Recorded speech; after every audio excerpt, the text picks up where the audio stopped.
On the bump. Here we go.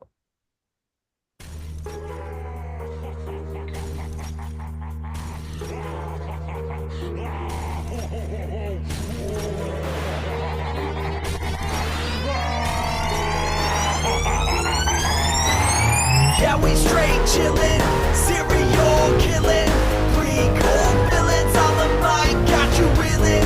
5-star rated from the floor to the ceiling. If you catch a 1-star, no time for feelings.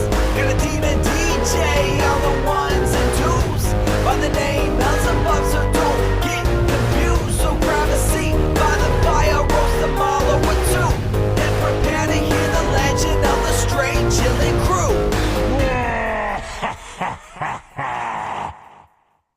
What up, nerds, and welcome to another spirit-fueled episode of Straight Chilling, the weekly horror movie review show where you chill and we kill, slice, dice, chop up yet another horror movie. My name is Bob. I'll be your host for the evening. This is episode 519, recorded on Sunday, March 9th, 2025. Tonight, we're talking about another You Pick the Flick. This one was chosen by Lou. The movie is 13 Ghosts from 2001. Before I get into it, let me introduce everyone else on the show here tonight. First up, calling in from Seoul, South Korea, we got Soju. What's up, man? Oh, what up? It's your boy Hammerstains. Can't touch this bish. I hate to think of what a hammer stain is, so I'm not going to do that. I don't think I want to touch that either, so that's probably for the best. Well, you can't, bish, so you don't have enough money, Bob. Let me go ahead and tell you that. Fantastic. It's all coming up, Bob, tonight. I'm winning. I'm way ahead of the game. I'm way out of your price range. Oh, thank God for that. Thank God for that. Ray and Deezy is out this week. He's feeling a bit under the weather. However, we do have a fantastic... Yeah, he's very sickly. We do have a fantastic guest returning to the show with us this week. Everybody welcome back our good friend, Jim G, baby. What's up, dog? Yo, what's up, gang? How's it going? Whoa, gee, baby. I saw you brought a friend along with you. I'm a little worried for your health, my guy. Well, it is only a pint because Malort. I didn't want to get carried away. And what's funny is when I went to the liquor store, guess how much a fifth of Malort costs? $23.99. Oh, yeah, I was gonna say 20 to 25 bucks, probably. Yeah. Guess how much the pint was? 13. $18.99. So like per fluid ounce, I'm paying double for half as much. That's and I was nuts. like, you know what? That's actually worth it. Yeah. To protect yourself. Yeah, seriously. You're actually winning in the long run here. Yeah, the lady was like, "Do you actually like this shit, or is this just a gag?" And I was like, "Yes." Well, how everyone knows. Yeah. Just a known fact how terrible the marketing has worked. Everybody knows about Malort, but also nobody really wants to drink it. Most people don't really want to drink it. So like, you know about it, but I don't know. I guess they're doing okay. What the fuck? I guess they're doing okay. Someone's drinking it. I mean, they got my ass, so that's crazy. The gimmick is working. And we're talking about a gimmick-fueled movie tonight, too. So, you know, there's a nice dovetail there. Jim, I thought about slamming a shot of Malort with you, but I'm gonna abstain because I actually just bought a brand new bottle of whiskey from the dudes. It's Always Sunny in Philadelphia. They've got their own whiskey called Four Walls. Oh. And I picked up a bottle of it this week. Jim Howerton was in town, like bouncing from bar to bar to bar, like all weekend, like Saturday and Sunday, signing bottles and just like giving out free shots and shit. So I was going to take a shot of this with you. Nice. Yeah, in honor of St. Patty's Day. Hell yeah. Let's do some of this Irish whiskey. Hopefully it doesn't suck. I got to pretend to love it, right? Because you know, Howard, yeah, that's so good. Oh, it's so smooth. It's so. I also have some in my coffee. Yeah. Thank you, Glenn Howerton, for this. Thank you wonderful for sponsoring this episode.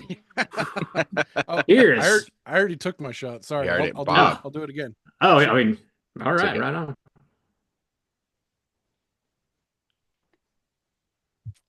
Ooh, so smooth. Oh, it's smooth as whiskey. Oh I've man, ever had in my life. Oh God. was that Glenn dude Mm. cool? Or is he just going through the motions? That seems like a tall order to be bouncing around from bar to bar, keeping the Yeah. energy up like that. I'll be honest. I don't know where else he stopped. I'm sure we're just one of many cities that he's rolling through. He seemed tired, if I'm being honest. He seemed like he was having a good time, but he seemed tired. Like, yeah. Um, That's yeah, cool I though. mean, he seemed nice enough though. Just rolling through, pouring up shots, making people happy. How Cool. many So, people were yeah. running by, giving it like doing drive-by quotes to him from the show? Well, I didn't see any because well, I met him at a bottle shop and it was like very orderly and they had like a nice calm cool line. Oh, I didn't okay. really overhear anybody like throwing, it's the implication or whatever at his Yeah. ass. Okay. And then I went to one of the bars he was like bartending at and it was just a fucking army of people Oh Holy shouting. God. So shit. like Yeah. who knows? He was behind the bar, so at least there's some protection Mm. from the crowd. The Oh, Glenn. riffraff. Yeah. Oh, Glenn. Happy St. Patty's Day to everybody out there who does enjoy that holiday. Thanks to Lou for picking this week's flick. Before we get into the review, let's tackle just a little bit of housekeeping real quick here. We do have our April poll currently posted over on our Patreon website. If you guys support us at the $5 level or above, you get the chance to vote on a movie we're talking about this April. The theme for April is Part Deuce, and we got three slasher sequels for you to vote on. They are Child's Play 2, Friday the 13th Part 2, and Nightmare on Elm Street 2. Whoa, deuces up, Bob. How them numbers looking? Slight shift. Slight. Nothing Oh major, though. shit. So Child's Play 2 still in last place with 13% of the vote, so it crept up just a little bit. Friday the Damn. 13th Part 2 crept down just a little bit, now sitting at 30% of the vote. And Nightmare 2 still on top with 57% of the vote. Crept up a little bit, actually. All Yeah, right. that one Yeah. seems like it's gonna be tough to beat. Yeah, it does seem that way. People love that movie. They don't be, I mean, I would love to talk about them all, but that would be interesting to revisit for sure. Yeah. Yeah, Definitely. yeah, Child's Play is the only one I haven't seen, but I can get there eventually. No It is worries. good. It's worth watching. I'll Yeah, get there. it's a good horror sequel. It definitely Yeah. drops off in Yeah. quality from there, like 2 to 3. Even Yeah. though there are some funny moments in 3 that I like, two is like pretty solid horror sequel as sequels Yeah. go. Two has a handful of moments, or sorry, three has a handful of moments, but two is just sort of across the board. Pretty, yeah, I agree with that for sure. Get your votes in before the end of the month. We'll see what we're talking about this April. We are dropping mini casts every other Friday. We just dropped one last Friday on Presents. You can check that out on Patreon. Next up, your boy Juice is talking about the Valentine's Day slasher movie Heart Eyes. That's dropping Friday, March 14th. Whoa, that's White Day. There you go. White Day here in Korea. So still on brand. White Day is just the other version of Valentine's Day. Here they split it up where I think Valentine's Day you give the women things. Or no, wait, the women give men things on Valentine's Day. The men give women things on White Day. So they just split it up a little bit there. That's kind of neat. I like that. Yeah. Yeah, fuck. So, but it's Quality. like all the same look and like there's no real like change in like aesthetic Gotcha. really. Okay, so it's just like here's a card this day, and then here's a card on Pretty the other much. day. They just Okay, kind of split it up there. gotcha. Stringing out But it's some. still the Yep. 14th. And then on next 14th April, they have Black Day, which is where singles go out. The Oh, do they singles bring day, yeah. like roses, or do they just go out? Well, it's tradition to eat like the black noodles. It's called jjajangmyeon. And Cool. yeah, you just like go out and eat black noodles, but you don't have to, but it's Black Day. Is that known as like like fuck fuel, or is that an aphrodisiac? Does that No, get you? it's probably more like comfort food, if anything. You're just eating your feelings. Kind of, yeah. Oh I love God, jjajangmyeon though. But yeah, no, I don't think so. that's awesome, man. Is that the Cool. shit Check that's out. like black because of its like the squid ink? I don't know what's used to make it. It's actually, I think, originally a Chinese dish, but I'm not sure. Right Maybe, on. maybe. I've seen some of those spaghetti dishes where they put the squid ink and it Yeah. makes I had black a noodles. That squid shit ink looks awesome. sandwich yesterday. My sandwich was black. Ooh. Oh. My bread. Ooh. Did you Gotta take a be. What was Shit your and shit like? ink, dog. I don't think Right? so. Yeah. I'll double check. Double Jim and check I are for on the you. same level. Yeah. How's How your does your ass? shit look? What's that toilet I'll looking send like? some pics later.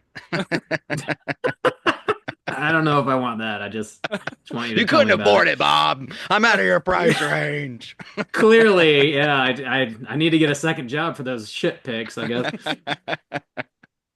Check out Juice's review of Hard Eyes over on our Patreon. Like I said, dropping Friday, March 14th. What else we got going on? Oh, we're reopening the You Pick the Flick tier. This is a biggin. Big one. Um, Mark your calendars for Sunday, March 16th. We're reopening the You Pick the Flick tier over on Patreon. If you guys want to pick a movie for us to review on the show, this is the only way you can do it. We open this tier up once a quarter. There's only 5 spots per quarter available. And we drop it at an undisclosed time of day, so you just got to check our Patreon website throughout the course of the day. And if it's up there, go and grab you a spot. Like I said, Sunday, March 16th. All right. Yeah. And this is a point. One thing is we do limit it to 2 spots per year. So it's a potential somebody's going to max out this time around because we're Yeah, already heading yeah, into it's possible. the second round here of the year. That is possible. Yeah, I just think trying to I don't rightly trying know, to sir. Make an assessment. I think you're a nice modern gentleman. Sorry. that was a long. I got the keys Would to you the love me? boats tonight, so I gotta. I'm trying to find my spots here. So bear with me if I fuck it up. Would you That's ever okay. love me? Would you drink Bailey's from a shoe? We can travel the world Yeah, and make beautiful music together. I'm old Greg. Check it out. Drop in Sunday, March 16th. You get to pick a flick. You get to vote in our poll of the month. You get a customized sticker and pin mailed to you. You get to drop an email or a voicemail, giving your own ratings and reviews for the movie that you've chosen for us to review on the show. You get all kinds of fun shit. Um, Last thing from me, anyways, is your boy Mikey and myself just dropped a brand new episode of Let's Get Physical Media. If you guys are interested in collecting Blu-rays, 4Ks, VHS, anything like that, check out Let's Get Physical Media anywhere you get your podcasts. Mike and I are talking about our February pickups, which it was a little light this month, but it is a short month. Oh So God, I hate to hear what a little light sounds like. Yeah, you would. It's You only would. 10 movies this month. like what I buy in 2 years. Yeah. Only You 10. think that's light? Hilarious. hilarious. That's just a Monday. That's the moon days. Before noon. That's all I got. Do you have anything else, Juice? Yeah, so I have a brand new episode on Don't Believe the Hype, which is the Arctic Monkeys podcast, coming out soon. This track is Electricity, which was a song that was released in between the fourth and fifth albums. So that means we're heading into the AM era, which is the biggest Oof. Monkeys album so far. So next after that is Do I Wanna Know and all that good jazz. So Mm. check that out as we prepare to head into the big 5 AM. Are Maybe they one of doing their worst albums. Oh, Bob, Hot hot take? cakes over here. hey? Yeah. Their biggest. Are they Yeah. doing? Does that show do like in between like EPs and like special one-offs here Yeah. and there? That's So cool. this one is technically like a single that was released. So they go chronological order. So they try to follow like exactly when the song was released. So yeah. Nice. That's awesome. So it's technically like they do seasons. So each season's an album. So this is like 4.5 technically. So yeah. Sick. So Cool. if you're a fan of the Monkees, hear me jaw on per usual. But that's Jim, all I I got got. to apologize. I am a terrible host. I just went straight to drinking whiskey and forgot to give you a moment to plug your own show, which listeners may or may not be aware of. So why don't you let everybody know about Waxing the Porpoise, dog?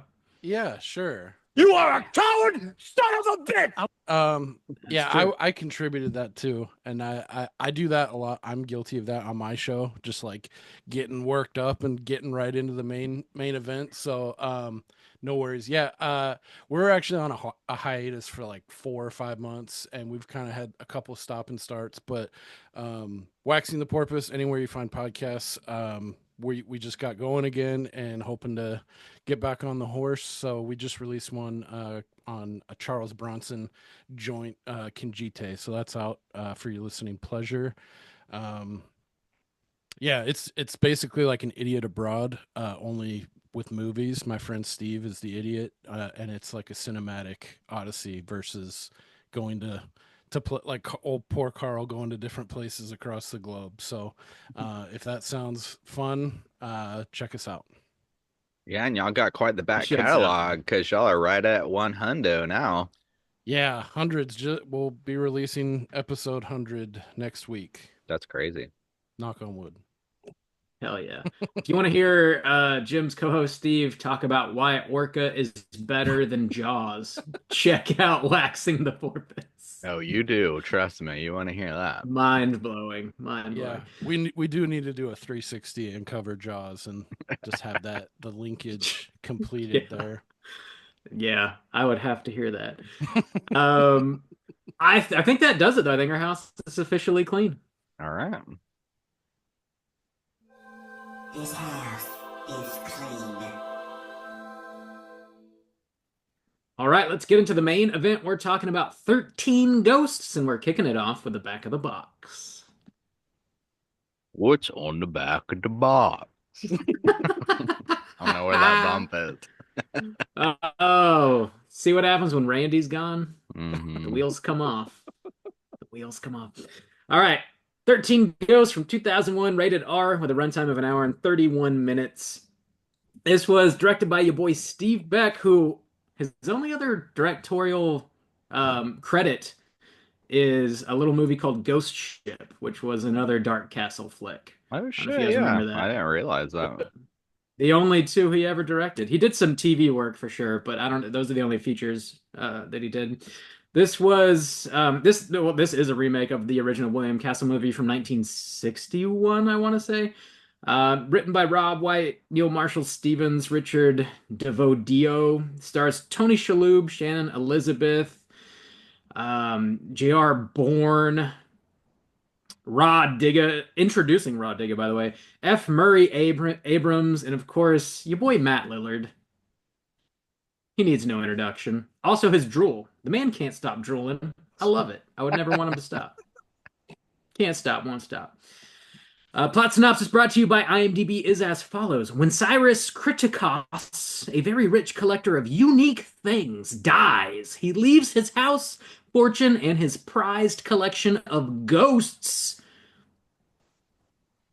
to his nephew. I don't know why it stops there, but that's where Oh, it it stops on does? IMDb. Oh, Yeah. Huh. just leaves them. leaves his ghost. Just leaves them. They're abandoned. Like, yeah. Gentlemen, have we seen this movie before? And would you recommend folks check it out? Jim, why don't you kick us off? Yes, I have seen this before. I saw this in the theater when it came out, and I've seen it subsequently. I haven't seen it in quite a while, and I mean, I'm sorry, Lou, but I had never liked this film, and I especially didn't like it this time. It's just trash. I would not recommend it. Oh I no. fucking hate this movie. I love it. Fantastic. Wow, you're the perfect fill-in for Randy I this know, week. you really are. You're channeling his inner rage. I actually don't know this movie or not. I can't remember last time we talked to him about it. I don't think he does. Yeah, probably not. How do you feel, Juice? Yeah, I have seen this many times before, and I really like this movie. This is I actually have this VHS. It's in the States, but I got it in my possession. Ooh, I And gotta get that from you. I'm gonna have to. oh no, you're gonna show up at my dad's house. Oh hey, Justin said I could have that. yeah. He said it. All these VHSs actually. I'm gonna take these off his hands, you know. I got a U-Haul out front. Let me just. But no, this is one of those ones that I saw when I was like really young. I mean, I probably saw this when I was like 11 or 12, for the first time. And Don't you mean like 4? Oh, yeah. Well, I saw it several years after it came out, of course. I wasn't really Oh, born, oh when yeah. Wasn't really born, not when it really. came out. I just kind of came to be, so miracle and all that. But but yeah, I've seen this many times, and it holds a kind of special place in my heart because I saw it so young and stuff. But I do think that it is a fun twist on a haunted house movie. I think it's like got a lot of unique elements, and as far as like remakes of older films go, I think it's quite creative, and it's got some interesting lore and stuff behind it. So yeah, I do like it. I mean, it's not a blanket recommend, but I think enough people who are into horror will get a kick out of this movie, especially with Lillard carrying a lot of weight. Bob, how about you? Had you Mm. seen this before? Would you recommend? Oh yeah, yeah. I saw this several times before. I don't think I caught it in theaters. I think it was a blockbuster rental, first time watch, I believe. And I enjoy it for what it is. It is not a good movie. I think it is an enjoyable movie. And I would recommend it for anybody that just really enjoys Matthew Lillard on screen. I think that is enough. There's some good practical stuff happening here too, but if you're wanting like a legitimately good haunted house movie, this is not that at all. So Oh I'd no. recommend it, but with a caveat, take it with a grain of salt Okay. for sure. So maybe a very Medium loose. lukewarm Medium to loose. Bob's recommend best. the my special, a relaxed fit, a relaxed Bob likes recommendation. the medium to loose. You can watch it, but don't run out and get it. Make sure you got your stretchy draws on, widespread couch, then All hit right. play. All right. I do have this on Blu-ray. You didn't even ask. Oh You yeah, didn't even. Bob. I'm just too focused on these You're doing bumps. too many I'm things. doing too many Unbelievable. things. Not even looking you Unbelievable. in the eyes right now. I won't take it personally. I'll Bob, I try. saw you had this box. How many of these boxes do you have? Well, I said I had the box, so I covered it for you, I That's think. true. Nice So save. that looks Nice fancy, save. Bob. Yeah, this is a fancy box from Scream Factory. They put this out on Blu-ray. I Pretty cool. don't think this has a 4K release yet anywhere. Mm, They got a whole bunch of brand new interviews and bonus features on this disc. It's pretty easy to find. I believe it's on DVD too, also on VHS. And you can rent it, stream it. It's really easy to hunt down. So check it out if you want a drooly good time with Matt Lillard. I endorse that So box. we're gonna be spoiling the shit out of 13 Ghosts, and here comes your warning.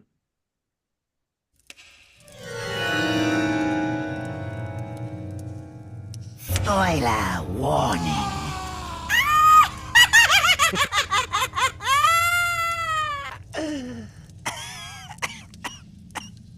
This bump has 15 seconds left. Why? What's going on? I'm just curious. It just keeps burning. Is that what it is? It's just a fire. Yeah. It just can't, I'm So just gonna let it go. You've never heard that full bump before. Now you have. Damn, I that's know awesome. it's 30 seconds long. Of yeah, crackling fireplace. Yeah. Cesar, who shout outs to Cesar by the way, who made those bumps for us. For anybody that might not know, he does a lot of really good voices, and he does the Crypt Keeper very well. But he left really long tails on those, so we could like fade it at our leisure, I Ah, guess. gotcha. So you have the unedited bump there, is what that is. Well, Kathy So from HR. Thanks, with Kathy. the butt stink. Thank you. Appreciate you. Plot synopsis. I do have it Oh yes, for you. Bob, please, Pops and I. God, I can't. God, thank God I don't run the bumps. I You're couldn't. fucking up left, right, front, and center, I fella. know. I can only. I got one. I can only have one job. Jim is about to replace you and Randy. That's what's about to That's happen. fine. He can have the bumps. That's Balled fine. so hard they thought I was a fucking nutsack. Damn. All right, Bob. Hit us with that plot synopsis. All right. Ghost hunter Cyrus Kritikos and his team capture a ghost called the Juggernaut. However, Cyrus and Bitch. several of his team are killed during the process.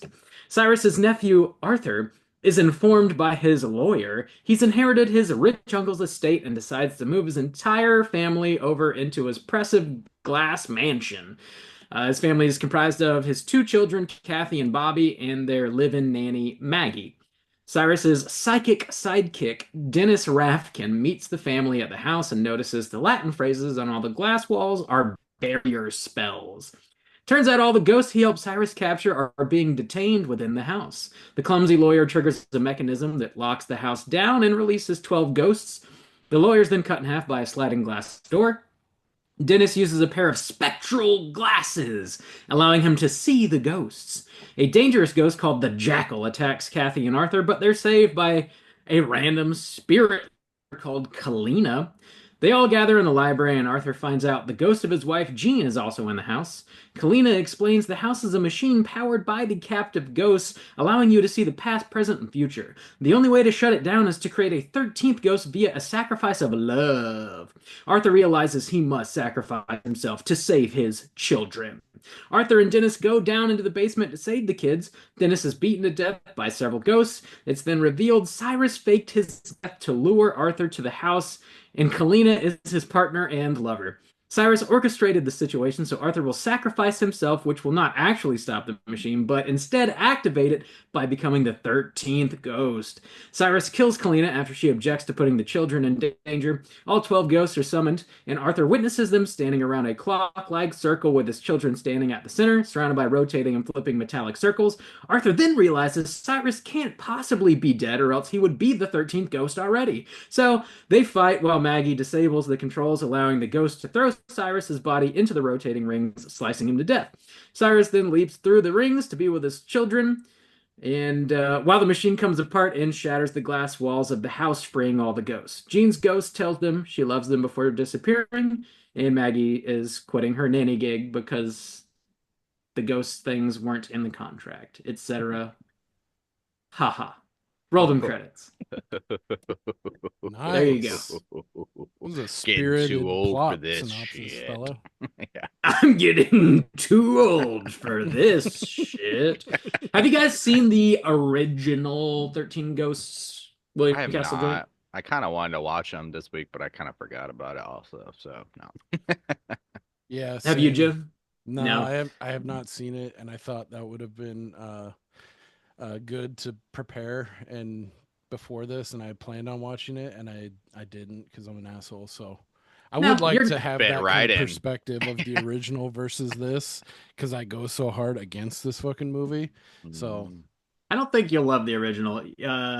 Have you seen it, I Bob? w- yeah, I wouldn't necessarily recommend it. I have seen it. You can find it in 3D or just a regular. So William Castle is famous for releasing movies with gimmicks, and when 13 Ghosts came out in theaters, it was released, it said filmed in Illusiono was like the gimmick that was plastered on all the posters and shit. What Illusiono is, you would walk into the theater and they would give you these glasses, and they were like basically 3D glasses, but they were like two pairs kind of stuck together on one big piece of cardboard. And if you look through one side, you would be able to see the ghosts on screen. And if you flipped it around and looked through the other side, it would block the ghosts out. Like if you were too afraid to see the horror on screen, you could take the coward's way out. And there, like one side was red, one side was blue. I forget which one would let you see and which one would like cancel the ghosts out, but that was the whole gimmick of it. I think red lets So you see. maybe so. But when you watch it on DVD, the ghosts are like very faint Oh, because of the gimmick, I assume, and it just doesn't look all that great. It's not very scary, and I like a lot of old school William Castle joints, but this one it doesn't necessarily work, I don't think, without seeing it like in a theater with a crowd with the glasses and the gimmick and all that stuff.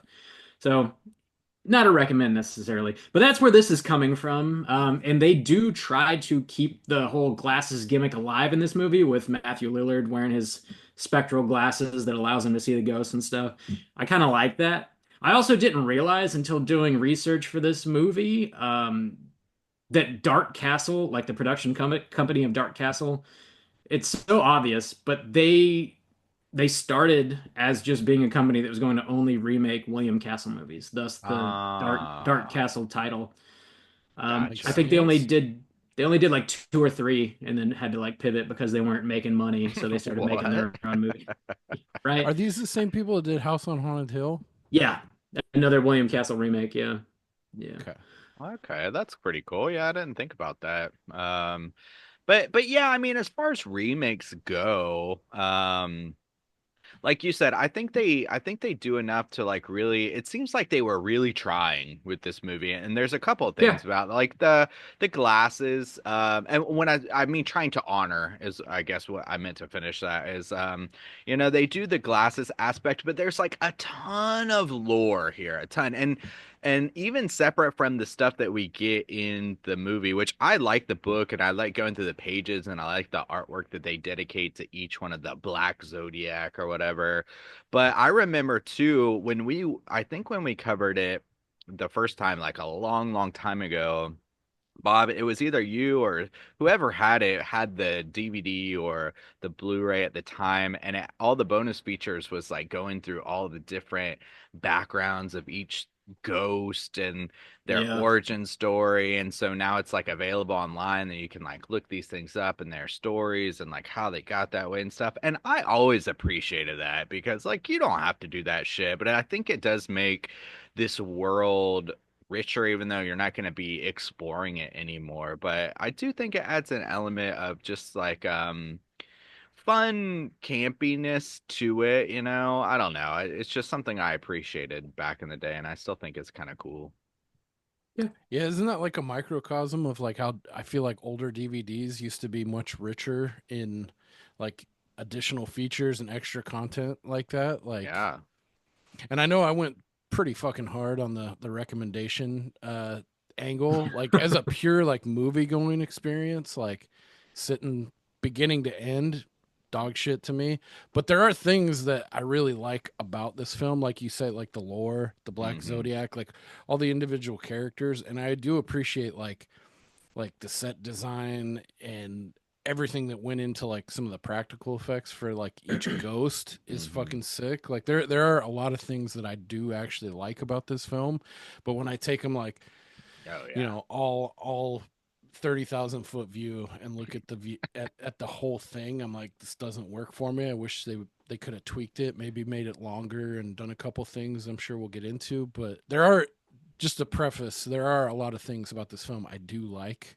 um I don't go around saying like, oh fuck this movie, don't ever watch it, it's fucking horrible. I just, at the end of the day, once I get to the end, I'm like, fuck, that's it. Like, Yeah. but Yeah, there I are a mean, lot of there's cool things. definitely, yeah. I wish it was better because it is so rich. I don't know, how do y'all feel about the glass house? I've always loved the design of the Cool, glass very cool. house. Yeah.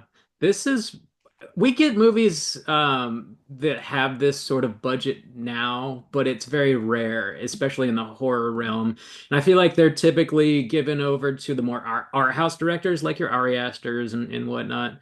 Bobby Eggs making his Nosferatu movie and stuff. But this had a budget of $42 million. And for like a goofy ghost movie, like you would never really see that these days, I don't think. No. So I do think like the giant like glass house and like the production, the money they put into that with all the moving pieces and the money they put into all these different ghost designs and they're all practical, like just dumping that much money into it really does make the house feel like another character because it's like constantly moving and evolving and they're trying to navigate through it. And that is like something I really love about the movie. It feels like a real place that they're going to, like, Nosferatu's, or Lex Castle or something like that. It feels like a real lived-in place. It's like a little ambiguous and a little goofy, and I do think it's hilarious that they cannot find these kids in a giant glass house that you can see through the walls and floors. But I like that they took it relatively seriously and built a thing. Yeah, I think if you took all the aesthetic, if you took the bones of this movie, you've got the lore, the book, the setting, the house, and even all the designs of the ghost. There wasn't one that was Mm. disappointing to me in its design, at least. There's several that are just like barely even featured at all, but you do get at least one solid look at each ghost, and the design is there. I think if you took all of those elements, this is like they did the latest Hellraiser, where they're like, you know what, we're just gonna kind of jump back into this world. I think you could do that, or just another remake, but with like, the kind of bones of this. And make something really interesting. But I mean, I think they were trying to, I mean, this was what, 2003, 2001? 2001. One. Yeah. One. So I mean, this was this is your times when you got like, Freddy versus Jason coming out. People weren't really taking horror seriously. Even like the really big names were all about goofiness and camp, and Scream was the hot shit just a few years before, but that was got the comedy baked in and stuff like that. So I mean, I think they kind of hit what they were aiming for. There's a little bit of comedy here. There's some campiness. There's some cool designs. I don't know. I think they actually did pretty good for the time period and the budget and stuff. Yeah. I generally agree with that. There are a couple, I guess, stylistic choices that were like very of the time that don't necessarily age well. And one in particular, like, really got on my nerves because they way overused it. But it's like that sort of choppy editing mixed with the reverse, like Oh yeah. ghostly exhale, the And the the like swooshes, dude. The whooshy, yeah. fucking swoosh. It's goddamn.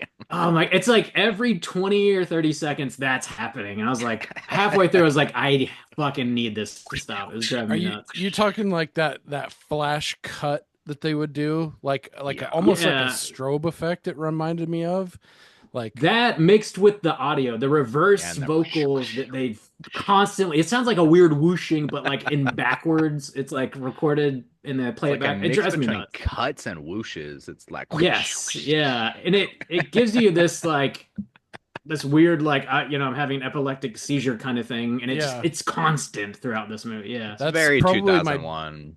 probably my biggest gripe of this are those fucking flash cuts where it almost feels like when you have a strobe light or like the strobe fucking fireworks, and they just slice those scenes. That, and I swear to God, there's gotta be like 85 shots of someone's glasses, ghost glasses, falling at 3/4 speed or something and bouncing the Cool. ground. Like, I just, that kind of shit, it just fucking, like, it's herky jerky. It like pulls me out of it. Like Mm. what you were saying, Justin, like everything else except for the story, to me, like the story is just cornball. And like the editing decisions, like the way Yeah. they cut this, just fucking really, like, it's like constant like downshift, upshift. I just couldn't Mm. stand that. And it reminded me this time, I was like, yeah, that's why I fucking hate this. It's like Mm. every 3 seconds there's like, with the ghost, it's like, let me see it some more. Yeah. Like it's like cha cha cha cha. Fuck that, dude. It's It's like, there, it's gone, it's there, it's gone. You're like, oh and my some of fucking them, God. like the torso, you see like one or two shots of them at the Yeah. beginning. Like the pilgrim lady, like she was fucking rad. You only see her for a little bit. It's more focused like on the jackal, the juggernaut, Mhm. the dude with all the spikes in him. The I hammer. wish they would have given a little bit more equal time, or a little bit more Mhm. Yeah. time at least, to some of the other ghosts too, would have been cool. But At least half of them you barely see, really. Yeah, that's Yeah, the fair. That's a bound good woman, criticism. I think maybe you only see once, and I think the torso you yeah, only see once. Yeah, the mom and her You kid see just them kind a of couple walking more around. times, yeah. But that's also, you kind of do have to balance it out a little bit because some of them, it seems like I think what they're implying is that the closer you get to 12 for some reason, it like ramps up their danger because the mom is like number four and the mom doesn't pose any threat to them. She just died in a horrific way. And like the first one is the Yeah. kid who's got the arrow through his head and he's like stands around or whatever, but he never really poses some threat. So it's not really till you get like the guy with the baseball bat, the prince. Oh no, I guess the chick with he's like the 5 or 6, I thought. yeah, So he is like five or he's six. And right then up I there. think he's five, and then the girl with her yabos out, the princess. So yeah, I guess from five up, but then you do have the pilgrim is like seven or eight. So So yeah. I've got all the ghosts I can run down for you. So there's the firstborn son, the torso, the bound woman, the withered lover, the torn princess, the angry princess, the No, the torn pilgrimess. prince or torn prince, angry Oh, princess. Prince, you're yeah, right. You're that's right. the You're right. 50s guy with the Yeah. baseball Yeah, bat. yeah, yeah. Yeah, you're right. The angry princess, the pilgrimess, the great child, the dire mother, the Hammer, the Jackal, and the Juggernaut. Yeah, so those last those last ones are the bigger ones for sure. But yeah, um yeah, I do wish that we got some like now the torso couldn't really do anything 'cause, geez. Yeah, that's fair enough. I just felt bad because it's like we get one shot of it crawling. Yeah, Like I felt yeah. at least for like creep factor, we could He have could have seen another rapped. shot. Maybe he's like on the fucking ceiling or something Yeah, right that'd be above cool. you. That would be kind Just of cool like Fucking actually. crawling hucks his around. head at you. Or like That when the would. boy falls, he like wraps his nubs around you or some shit. I don't know. Oh Yeah. God. The nubs. But yeah, no, I do agree, and I think there definitely needs to be a balance. But also, one of the big problems too is I think you have like a lack of characters. You needed some red shirt like crew to come in and kind of get taken out. I There's think a not a lot little of bit more. kills. There's Yeah, not. It there's does have the not. one iconic one though, which has always stuck around with me with the dude getting cut in half Oh with the yeah, I glass love and that. The sliding down. lawyer. Yeah, That that's the one, Badass. best. that one's Yeah. really good. But It yeah, I mean, oh, I it was thinking opens about it. up. Like, how hard would it be though to like tell a cohesive story and get even a couple more people there just to yeah, no, you have some could cool have. kills? It's like you'd have to do like a major overhaul of the story to like justify getting people in there, which what I was struggling with. So I kind of wrote that off. I was like, all right, that's Yeah, fine. they I could have thought just Lillard had could have Tony shown up with some of Shalhoub. his crew.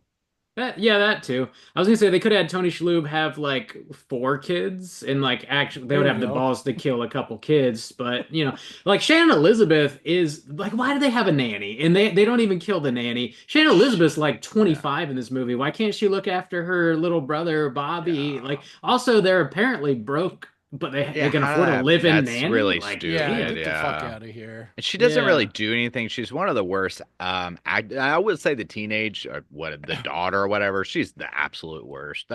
She's really bad. Yeah. And But she's actually, barely in it too. Yeah. If you yeah, think and the about it. nanny's barely in it. It's like, yeah, the people that they That's true. include don't Yeah. actually really do They kind much. It's Lillard and the But then dad. the nanny's the fucking Deus Ex Machina that comes in at the end and fucking Yeah. Yeah, saves the day you're too. fucking It's right. like, Yeah. come on. When Shannon Elizabeth goes missing, there's like a half a second where they're like, "Oh, where'd she go?" And then that's how you know that she got taken. Like they don't waste any Dude, time on it at I all. wondered about that this time, and then they go into the library, like, oh, we got to go to the library. It's safe. It's got protection there on all four sides. And they go, and I don't know if like the time works in real time in the movie that it does like with the characters, but they spend fucking like 17 minutes, like our time.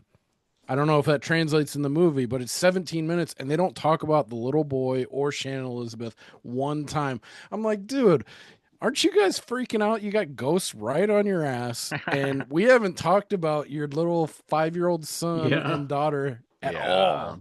It's like, shouldn't you be freaking out trying to go get them? But yeah, they go dark for like fucking a third of this movie. At least a third, like too long. Yeah. Yeah. I do love the sequences you get with little Bobby Borscht rolling around on his razor scooter and he's Yeah. wearing his balls. His dad bought him from Hot Oh Topic and he's got a yeah. skeleton shirt on. It's like this kid, he's gonna be all right. He's And gonna he's grow up like okay. researching dead bodies and Yeah, shit. he Up He says his is morbid. He's hell of yeah. into that shit. the bit where they're at the very beginning of the movie in the kitchen and he's like listening to a news story about how they found a decapitated body behind a Dunkin' Donuts and he like loves that shit is Yeah. hilarious. Yeah. Doesn't someone else say like, "Hey, I like"? Doesn't the dad say like, "Hey, I like Dunkin' Donuts"? It's like Yeah. nice segue. Yeah, for real. We haven't really talked too much about Matt Lillard in this. I think, dude, when the movie opens up, actually, I think it opens up really, really strong when they're trying to Fuck capture the yeah. Juggernaut and they bring out the blood truck and it's That's spraying blood cool. everywhere. And then you got people like getting split in half and crushed to death by these cars flying around and shit. And also, cherry on top of this whole thing, Matt Lillard with his tiny little glasses and his turtleneck and his like see-through crystal clear raincoat. That would be the sickest Halloween costume That would if be cool, you actually. Yeah. Dude, if that's you a wore that. chunky fucking turtleneck, dude. It That's is. it's beef. Dude Not was only does it sweating. it goes like all the way up to the jawline, but it's Yeah. banging like it's got depth on it too. Yeah, Like it's like that thing two will inches keep you of warm. fabric. Yeah, Yeah. it's She's thick, and a raincoat on top of it. Dude was sweating. He was sweating. I It's love his chilly character out. in this though. He easily the best part of this whole movie for me. He's got Yeah. several hilarious lines. He keeps having seizures because he can see dead people, and I guess that causes him to have seizures or something. Full blown drool moment. There's like he has some puke on his shirt at one point in the movie, but you don't. I don't think you ever see him puke. But I guess maybe they cut that out or something. I don't know. It's Oh. just residual drool Just that's that much drool. accumulated over the movie. He can't stop. The man can't stop drooling. He's got too much drool. Dude, that's one of the things that kind of that what has always got under my skin about this movie, because I remember watching it at theater and I was jacked for it because I'm a ghost guy. I like haunted possession, like ghost stuff. That's my favorite like subgenre of horror. And this first 15 minutes, I was 1,000% on board. I was like, fuck Mm. yeah, dude. The whole junkyard scene was sick. The head pop you get in the car, and Yeah. then the dude getting squished in Squished in half half, dude. and Yeah. sucked in through the fucking hood of the That's car. I cool. was like, dude, this movie's gonna be sick. And then from there, it just nosedives for me. But like the very beginning of this, I love. I love the whole setup, like trapping ghosts, like a megalomaniacal villain who's trying to trap them. Why? Let's find out. Like, and Mhm. then you got Matthew Lillard as the ghost hunter, like, and he's got powers and he can fucking see. I was like, I was 1,000% in first time I saw this, and then I think that's what makes it sting a little bit more for me is because first 15, 20 minutes I was Yeah. totally on board for this, and then from there, just the story. I feel like the story is horrible. Like I don't think Tony Shalhoub was the right guy. I don't think he. I feel That's like fair. someone Yeah. else could have been stronger. As much as I do like him for his cab driver turn and Wings and Monk and other shit he's been in, like he's a really good actor. I don't think he was the right choice for the lead in this. Yeah, that's fair. I don't think he necessarily does a bad job, but as far as like No. casting appropriately, yeah. Yeah, Hmm. I can agree with that. I do like, even though I don't like her acting in this, Shannon Elizabeth, I do, apart from the opening Juggernaut scene, I wish we kind of had more scenes like this. See, I do think that there is a solid foundation here that like could have been ramped up more, but I like her scene where she's in the bathroom with the Mm-hmm. princess and you do a back and forth where it's because that almost kind of pays homage to the original film too in a kind of way where you have Yeah. this option to see some extra shit where you kind of peek through the glasses that are up on the counter and it's all covered in blood and she's soaking in a blood bathtub and she goes to like rinse her face and she almost throws the blood on her face. Like that's really cool and I wish we had more time and moments like that. It's like they started to, or maybe they had more footage because they play around with it too with like the little boy who they're like we're behind enemy lines where they give him a little bit of like he's got these like rules that he follows or whatever. But then it really just becomes like the Jackal kind of show for a while. And then the Hammer comes out too. But yeah, I mean, of the 13 ghosts, I mean, I guess they like give, like five of them kind of something to do, and then the mom too, of course. Like maybe half. So yeah, I mean, we needed more kills. We needed more like red shirts. We needed a little bit more like ghost activity going on. But so that is unfortunate. That is a bummer. And then Yeah. yeah, Shannon Elizabeth, she's just really I bad in think she was this. popular, and that's why they Yeah. cast. She Yeah. seems way too old for the role, I think. Mm-hmm. Yeah. And Yeah, I, she's got to yeah, be like mid 20s, late 20s, I She's probably. think supposed But to she be was like actually, 17. I think she was older than Raw Digga was. I think I read a bit of trivia where she was like 2 years older. Like Raw Digga was 21, she was 23 or something like that, huh, or around there. So that she's doesn't riding really. that American Pie fame. Yeah, yeah, Yeah. right. Yeah, exactly. But yeah, in addition to the weird casting decisions in this, I think there's the plot. Things are just happening. Like Cyrus, when Cyrus shows up and he's still got all of like the fake blood on him from days, weeks ago. I don't know, like I think whenever he it's faked his pretty sure own it's death, months. months ago. So he I feel like reapplies it all was that months.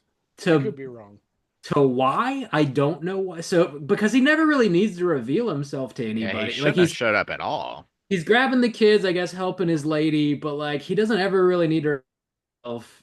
And then at the end, that's like the when when Monk goes full detective and realizes, wait, he would Monk. be the 13th ghost, so I can't become the 13th ghost. Then he takes his glasses off and he can still see him. He's like, oh, you son of a bitch. Which is It's a like, huge gamble. It's like, don't take your glasses right? off. Yeah, Or Yeah, you all he better would have not. needed was be someone to not wearing the having glasses. glasses Yeah. at that point. Like, hey, I who's that anybody. motherfucker? And they only Yeah, have maybe two pair. Like, so somebody's not wearing them, yeah. Like it's a weird decision to have that happen. It's also a weird decision to have his his girlfriend show up. I guess she has to like explain everything to them, but like She that has her to like convince the turning, dad to yeah, sacrifice to himself To so that become the he right, becomes the right, sacrifice. to ghost. kill Yeah. himself. Yeah, but like her turn and like, oh, they're actually together is like, who cares? I don't know. There's like certain Yeah, reveals in why this would movie she that is, pretend? So based on what we see at the beginning, there's no reason for her to pretend to not be with him at the beginning of the movie because she doesn't know yeah, yeah, Lillard's not supposed to be at the house. So Well, I right, guess she yeah. does have to kill her lover, Damon or whoever it is, to get the book from him because he it seemed like he was yeah, the that's owner true. of the book. So she had to play the game for him, not Yeah, that's true. necessarily Lillard. Yeah. But when she does come in, I feel like she gives way too much intel for us, the viewer, or for Tony Shalhoub and his family, and by extension us. She gives them way too much info if she's gonna turn heel. She didn't need to give them all that shit about the fucking eye, the devil shit. Yeah. Like, I feel like she gave away too much, and to us, if she's in cahoots with F. Murray Abraham in this, the Cyrus fella, like Hmm.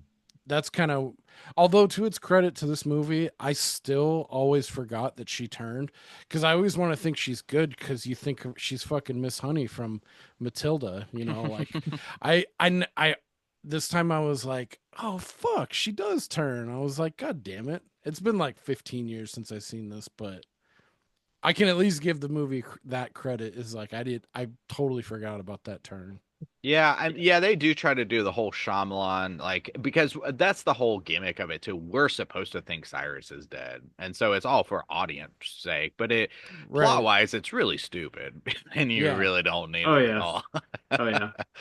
But I do, again, another element that I forgot about the lore is I forgot about her and her like flares that she has that they use to fight the things, and also them carry the scripts that are kind of like written in different places around the house. Like that's just so cool. I like that. And it's got the symbols. He's like, oh shit, that's the symbol of the jackal, and like we got to get the fuck out of here. Like I don't know. I just that it's so rich. It's so unfortunate that they couldn't do more with it. But at the same time, I'm like, yeah, but with this budget, I mean, they did pretty good, you know? Like, I go back and forth. I mean, like, really, I feel like my list of positives is much, much longer than my list of negatives. So, like, I would definitely give the negatives for the like the general story and the editing. The story's thin. It's not terrible, but it's thin.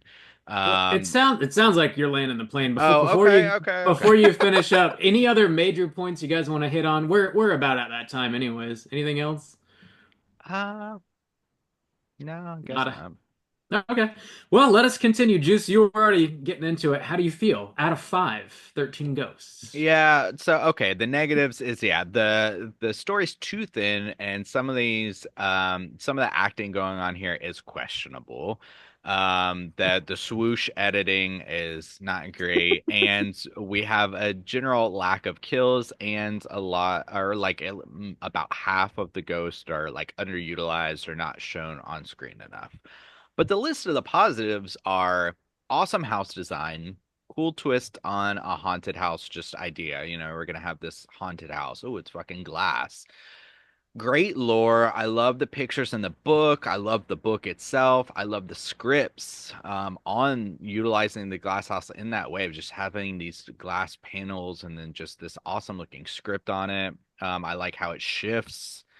And I like the practical designs of all each ghost is unique. You're able to identify each one at like a quick glance. And a lot of it looks practical, like the hammer looks cool. The jackal looks cool. Juggernaut's pretty cool. The princess, and yeah, I mean they all have a different style design from a different era. It looks like, and Hmm. I think those work really well. So yeah, I don't know. I don't know. I feel like the positives lean more out. So practically speaking, this is probably I'll say like a 3-star film, but luckily I get the half star for the Yabos, which is gonna also go with my kind of bonus for the heart as well. So I'm gonna end this one at a 3.5. I think it's okay for a movie that kind of holds a special place for me. Shockingly Nice. high, I'll be honest. Yeah, yeah, I mean, I'm not gonna lie, that it is quite high, but half star for the Yabos, so I no shade at all. I'm just actually surprised. I didn't think you were going to go that high. Hey, yeah, he's a Um, man of principle. yeah, I respect it. I yeah. respect it. Jim, how do you feel out of five? Um, uh, I'm in a meeting, you swine. um, I see it's weird because I agree with a lot of what Justin said, and for me, at the end of the day, it's the story. It's the plot and some of the characters I think were just completely miscast and underutilized. Um, the way it ends too, just like on a fucking just, and it goes right to the credits. Like I, it does keep it at a, I think right on 90-minute picture, which is nice. But this is one I feel like if they could have tightened up the story, I wouldn't have mind 2 hours, 2 hours 15 for this because there's so much richness with all the lore of the ghosts in the house. One thing I don't think we touched on, but I've never seen is like the use of spells and the spells on the walls and shit. I loved that. Like I thought that was really cool, like keeping them out and like confined, and like the way they used it within the film was super cool. I've never seen that in anything else. Um, I thought that was a really cool use of like controlling, or I mean they could have used that at different plot points. The only way they used it is they fucking take a panel off one of these glass walls. It's like, first of all, how the fuck did you get that thing off? Yeah. They're like, oh, we got to get out of here, and they fucking yoink it off the wall. It's like, come on.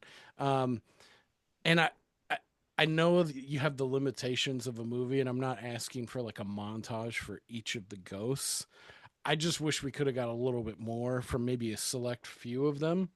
Um, because they are so cool. Like I wish I had like to me this would be like the ultimate coffee table book. Like have a fucking like a lore book of each one of the Black Zodiac and like be able to read about them, and like I mean I would even liked maybe a smaller montage within the movie of getting a cup like a handful of the ghosts the way we got the Juggernaut at the beginning.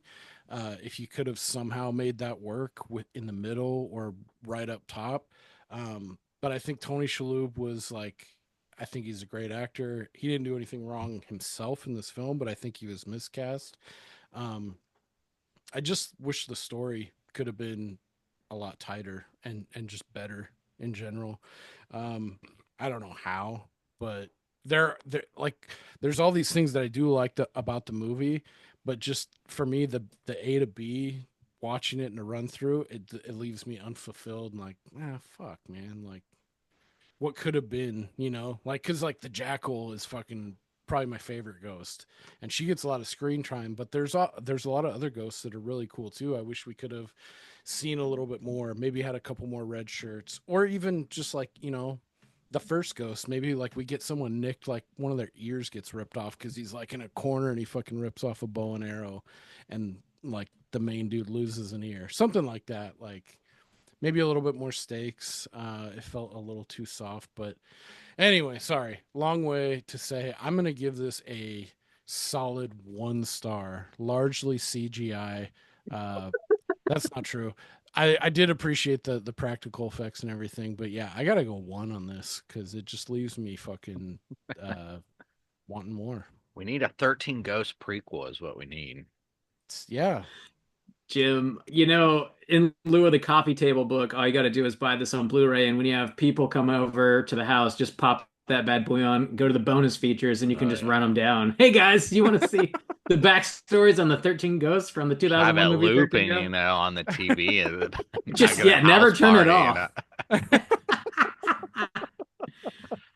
That's how you make Bomb. friends. Out of 5, where are you going to rate 13 Ghosts? I enjoyed this one for what it is. I think the Matthew Lillard drooling nonsense. He's got a couple lines that really cracked me up. That we didn't really get into like all the shit that he says. He's got one that's like, in case you didn't notice, I'm a bit of a freak, which I don't know, I fucking loved.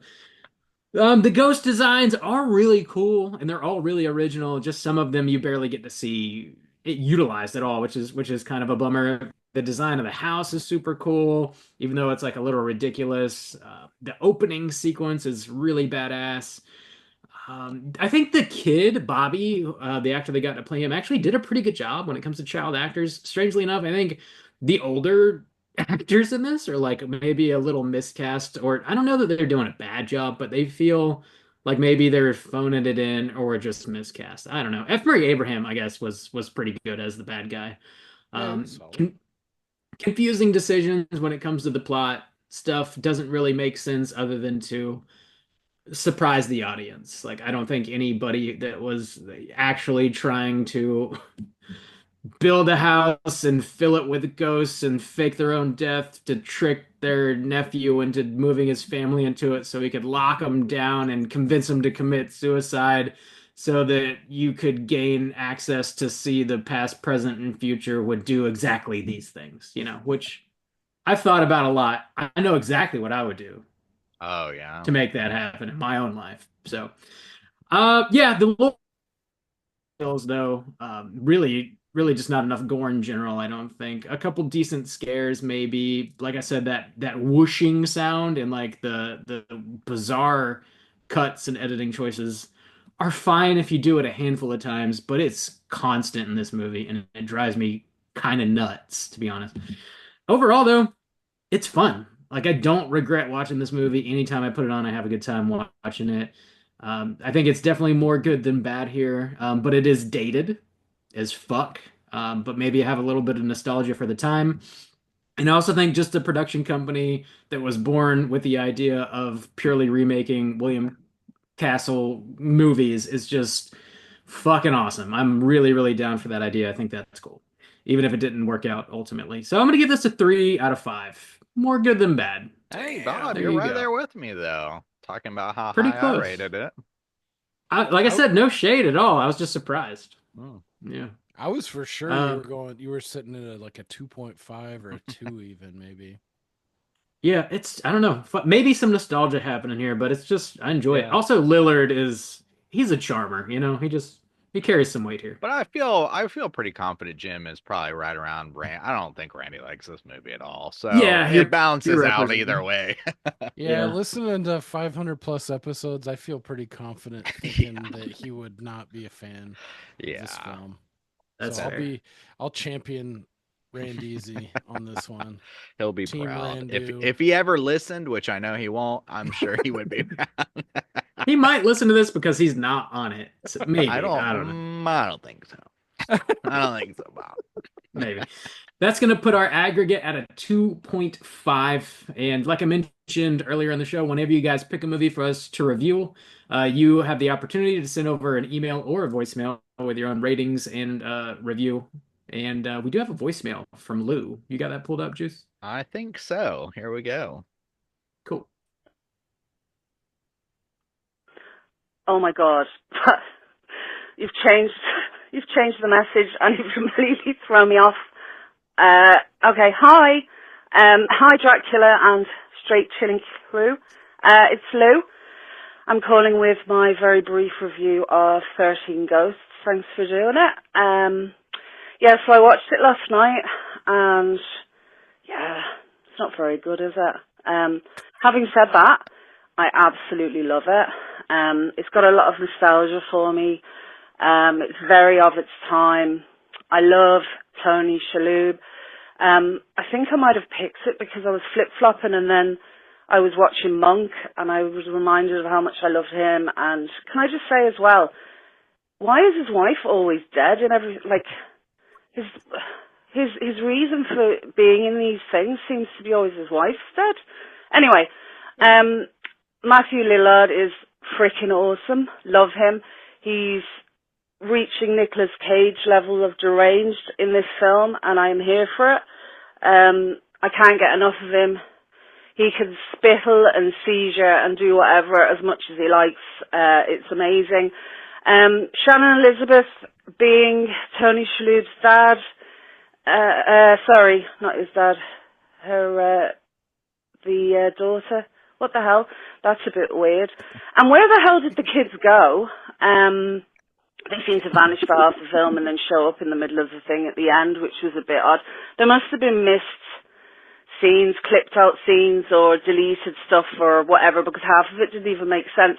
The ghosts are all brilliant. I did laugh when they were calling the wife the withered lover. I would have been very bloody insulted if that's what my ghost name would have been. Yeah, it's really good, but it's really bad at the same time. I never watch it and don't enjoy it, but I can appreciate the things that it's lacking. And half star for the Yabos. So that would mean that I'm going to give it I don't know what to give it. I'll give it a 3.5 out of 5, including the half star for the Yabos. Yeah, so that's my review. Hope you're all well. And happy St. Patrick's Day to everybody. And I'll talk to you soon. Bye. Lou, right there with your boy Soju, 3.5 stars. I think that deserves a little something special. Hell.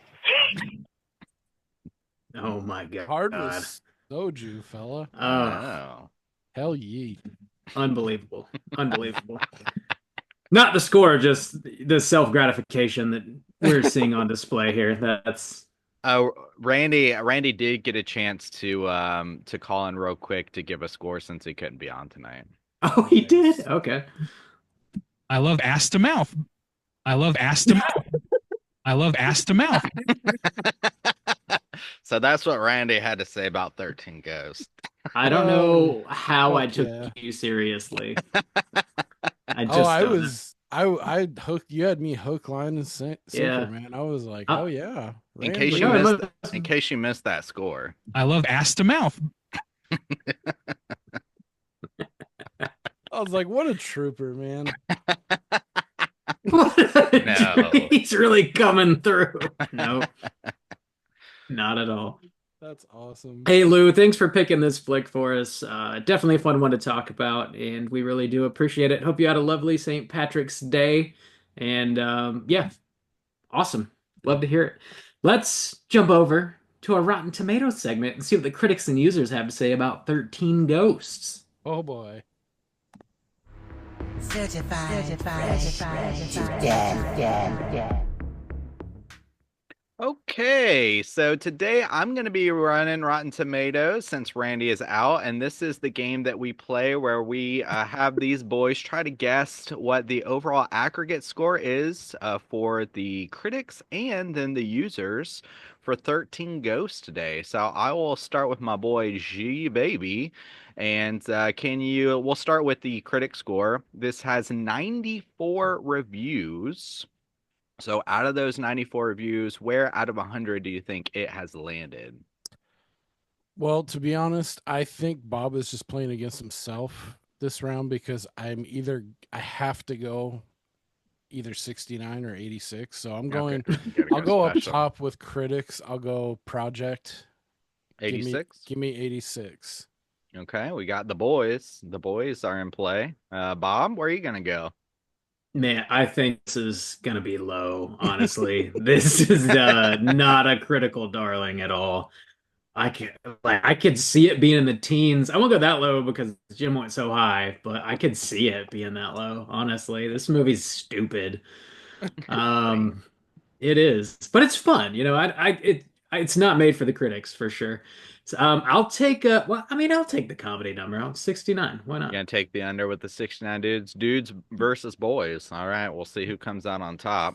See another Well, day. who's coming out on top this week? It's gonna be the dudes because this is a whopping 19%. Yeah, yeah, that sounds right. Damn. That sounds about right. That is a That is certified rotten right ruthless. there. Yes, that's really bad. And Yeah, the she's critic rotten. consists is all it just says the production design is first rate, but 13 Ghosts is distinctly lacking in scares. Yeah. Yeah, it kind of is. Yeah, it is, unfortunately. And a lot of other things. Yeah. Yeah, and plot and Plot, yeah, scare and general characters, tension and yeah. Yeah. I really feel that craft. they lost the tension right around the torn princess or whatever her name Yeah, is, after and that, yeah. like right after that, because that was scary, like going bang bang Yeah, bang, like yeah. what's gonna happen, and then it just falls off a cliff, like right Yeah. there. Like I was with it right up until that point. That's a good point. They're like slowly rolling the ghosts out and kind of building the momentum and the scares.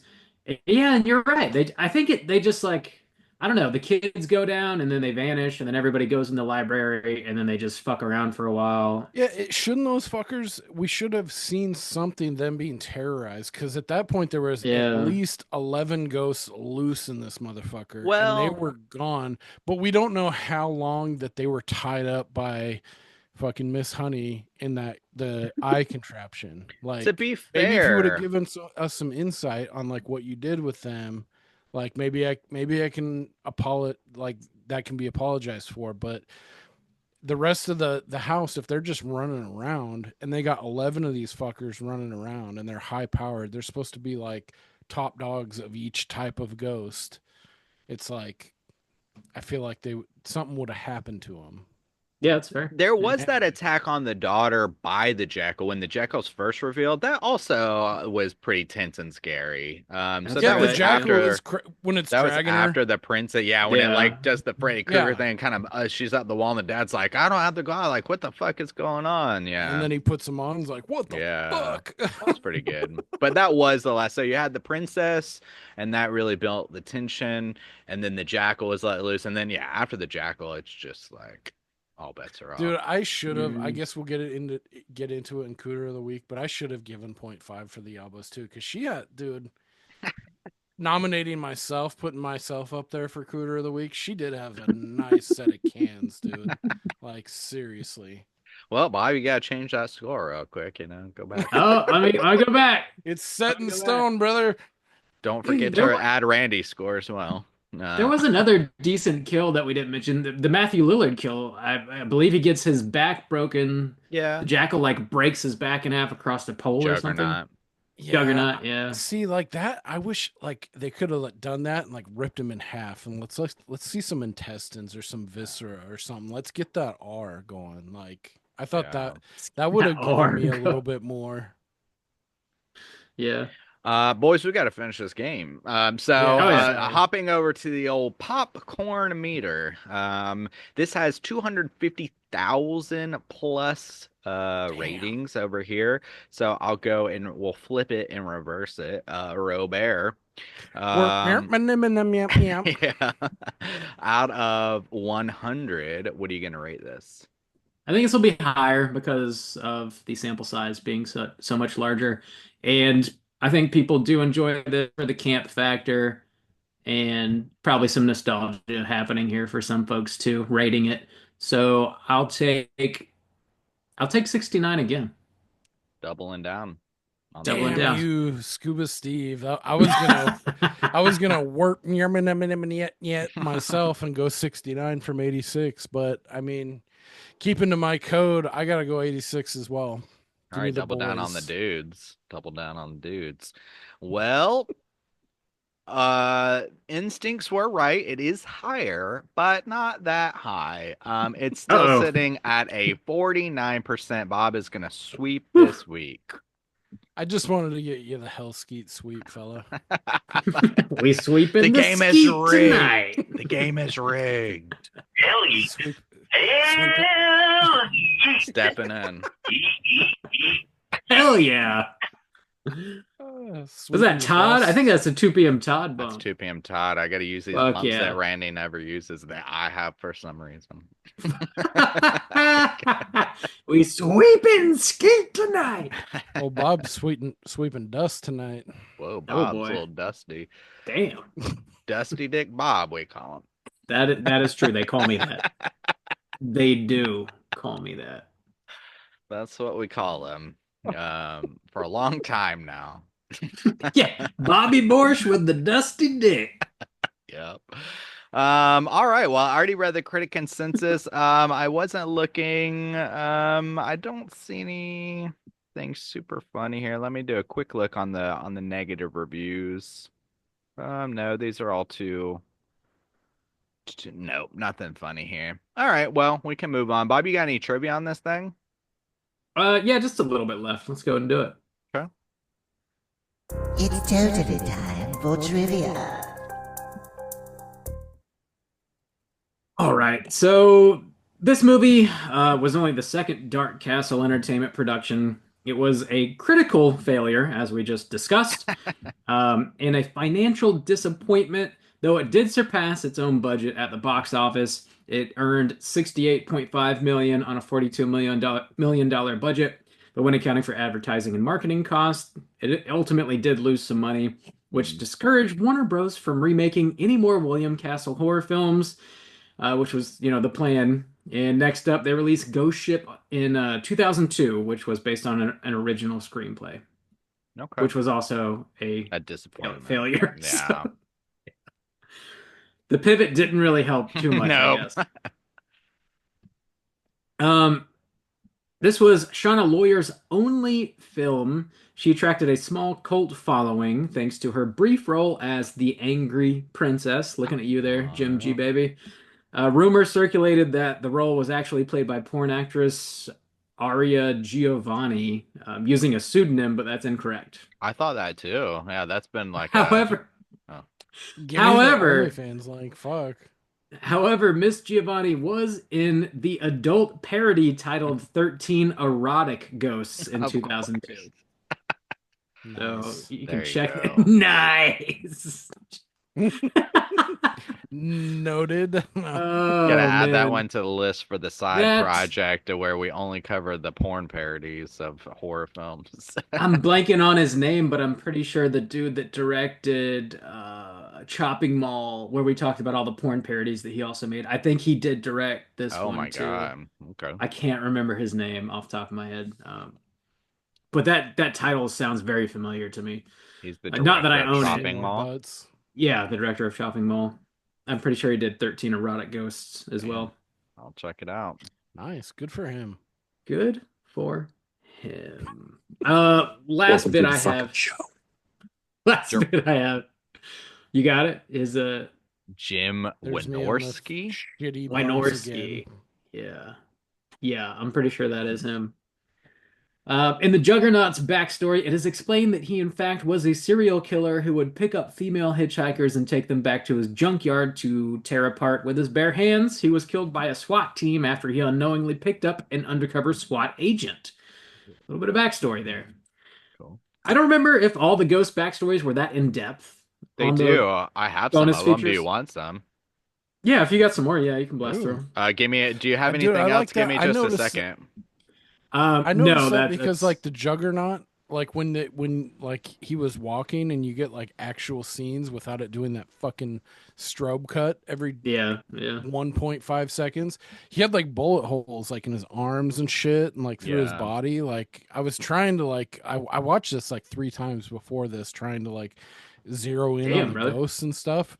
And that one, the Juggernaut especially, like yeah, he had like bullet holes like all over him too. So I was like, that would have been cool to see like Good how he attention to went out. detail that they got all that written Hey. up before, that's and you watching the movie Yeah, 3 see, fucking times. Damn. Well, Good on it ya. was a tight 90 minutes. I'll be honest. The first one, I fell asleep about 45 into it, so I had to watch it. a second time, like out of Mm. necessity, and then I was like, "Yeah, fuck it, I'll just skim through the third time." So Yeah. So if anyone is Hell no. Damn if, alligator bit my hand off. Oh my. oh my, if anyone's interested, ScreenRant.com does have a rundown of all the ghosts and their backstories. Is there anyone in particular you boys want to hear about? Or one that I, stands out for I you? don't want to speak for Jim, but it sounds like the Angry Princess is Yeah, I can of let you interest. know. she's pretty cool. I would have liked to see the fucking giant baby man and the mom. Like that one kind of seemed intriguing to me. That kind of reminded me of Nothing But Trouble with So I uh can give you those. They Chevy have a Chase. pretty Those interesting. two big ass babies Yeah. So the angry with princess, vomit she all over died them. by suicide. The angry princess backstory is tragic and makes her a figure of empathy as much as fear. The angry princess was incredibly beautiful woman by all standards but her own. Sadly, she was unable to be happy with her looks, seeing imperfections others didn't, and constantly trying to improve her appearance through surgery. After a self-administered but botched facial surgery left her disfigured, she killed herself. There you go. Damn. And we can go to, so we have the great child and the dire mother. He and his mother were killed in a carnival. The great child and the dire mother are among the creepiest of the ghosts. The mother was a woman with dwarfism who worked at in a American Horror Story style freak show, carnival show. Her enormous son Harold was the result of a sexual assault by the carnival's tallest member of the freak troupe. Some of the other freaks later murdered her, leading her son Harold to go crazy with an axe and kill most of them before he was killed by an angry mob. There you go. Damn. Damn, I know. Yeah, there's backstories on That's all pretty of fucking them. brutal. that's a lot. Yeah. Any more? Dude, another thing I was trying to catch on this fucking movie too. I was like, are these fuckers being fast and loose with the rules? And they weren't. I appreciated too that because I was like, are they counting the mother and the giant baby man as one entity? Oh no, And they aren't. They count them as 12 they do. throughout like the whole circle of the Black Zodiac. So I was like, I appreciate that they're sticking to that. Like, because I was like, that's 13 right there, you fucking assholes. And then when they go I and thought count that and same shit, thing actually. yeah, I was like, all right, all right, We're got the on to math you. right at least. We're on to you. Fucking nerds. Yeah. Fucking nerds. We And know you're how to right. The count. Juggernaut does have a bunch of bullet holes in him. Hell yeah. Cool. He was probably my favorite. The Juggernaut? Yeah, he is pretty dope. Yeah. I like the hammer. The hammer was cool. The hammer is good. The Juggernaut. I feel like, dude, when they killed Matthew Lillard, if you're gonna kill him, like when he comes down with that hammer blow, like on the neck, it's like, dude, you're right there. Just hit him in the head, make his head pop, dude. Let's get a fucking cool. You got the R. It's like you haven't used it till this point, really. I mean, there's no F bombs. You get a head pop at the beginning. Well, it's like, I mean, the let's get Yabos another head alone pop. will get you there. Well, okay, yeah, that's fair. Sorry. But this should is a horror movie. We're not filming a porno, god damn it. Not This yet. isn't 13 erotic ghosts. I don't know what you fucking thought you bought a ticket for. So let's talk. At Cooter least get a Week. dilder in here. Whoa, damn. Hell yeah.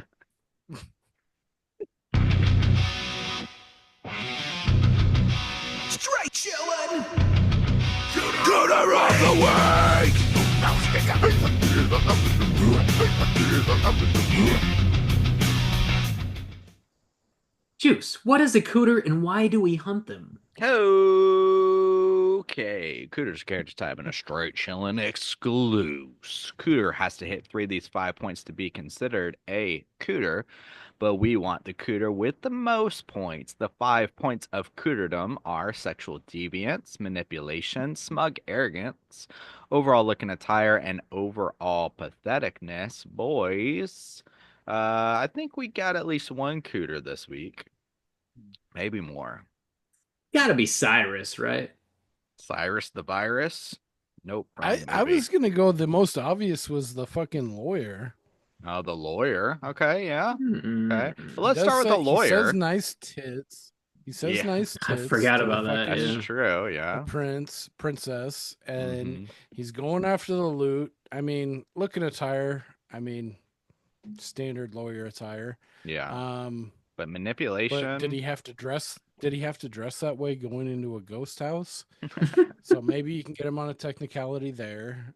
He seems like an asshole, smug, arrogance for sure, Yeah, he taunts the sexual ghost. There's deviance. no need for that. He seems pathetic because he's trying to run an end around here on this whole deal and fucking Yeah. aim scray with the money. Um, The- he's manipulating the people. So really, looking at tires the only thing you don't got him on. So I Yeah. figured he was a lock for Damn, yeah. Cooter. Yeah, good call. Convincing. Yeah. We got him. Maybe I Uh, should become a fucking lawyer. Shit. you I know what? was I'm gonna headed to go on a law weird school, you tangent, know. like maybe the fucking house. Like I remember one time you tried to go, you tried to go cul-de-sac or like neighborhood as The Oh, Cooter yeah. on For the the on Cooter, burbs. the Burbs. burbs, yeah, The Cooter whole fucking Look at the cul-de-sac, cul-de-sac. yeah. Yeah. house. Let's look Yeah. at the house. All right, what's up with the house? Well, it's a prison, right? It's for profit prison run by your boy Cyrus. So manipulations, I don't know, smug Yes. arrogance, I guess, is also worked into that. Looking at tire, the house Looking looks attire. stupid, right? Dude, the house looks dope. I'd And live it's in that see-through, house. so you can see what's going on. Right. So So if you're banging it maybe you out, could even it's tie because that you into you sexual want people to deviance. see, Yeah, Well, sexual maybe I deviance. do. There you go. Well, maybe So you maybe almost got 4 maybe right there. yeah, I mean, lock the house up, I think. Yeah. Fuck yeah. Probably. Maybe I And then do. maybe too, I was thinking about maybe even electing myself for Okay. Cooter of the Jim Week G, baby. because I Do you finished the Malort. see? Holy Oh, shit, you the did? shit. Dude, I thought you were drinking a And then- beer. No, I was Oh. throughout the middle. And then I chased it with Baja Blast. So I used a Jesus Baja Christ. with a Baja back, Dude. a Baja back blast, which is what Mrs. G baby might be in for later on if she plays her cards right. Uh-oh. So we got a 3-way tie for Cooter, I think, and I'm gonna elect myself because Dude, what a champ, dude. I thought, okay, I saw you kind of like sipping, but I didn't realize you were drinking the Malort style. I was like, yeah, Oh, he yeah. probably just, oh my God, Oh. dude, what a legend. Holy Oh. shit. I I love had it. to for the show. That's why I'm glad I didn't get the 5th, because Dude, even if oh I my would have taken God. one shot over the pint, that would have been one toe over the line. And I did come prepared with, I don't know if you guys going to upload this to YouTube, but I did come with a lined trash can this Just in time. So case. if I did Just in toss case. my cookies, I'd be okay.